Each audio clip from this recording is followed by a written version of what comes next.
In this video, I'm going to show you how you can easily hide WhatsApp chats. Be sure to watch the video to the very end so you don't make any mistakes. And of course, do not forget to like this video and subscribe to my channel. Thanks guys. So let's get started. And first off, open up WhatsApp app. And then just search for a conversation that you want to hide. Once you find one, all you have to do is just hold down your finger at that conversation.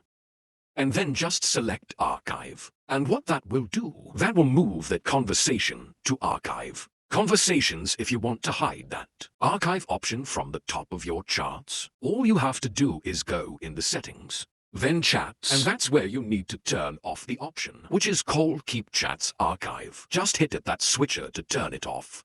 And then if you go back to Chats, you can see that Archived option is no longer showing. Here if you want to unhide a conversation. First off, you need to get back into Settings. Then enable Keep Chats Archived. Then go to Chat, and then you can open up Archive. Then search for a conversation that you want to unhide. Then hold down on it and select on Archive. That will move that particular conversation to your chats list. That's how it's done. Now you can write down in the comments below if you have any questions about that tutorial. Hit the like button if you like that video, and see you in the next one.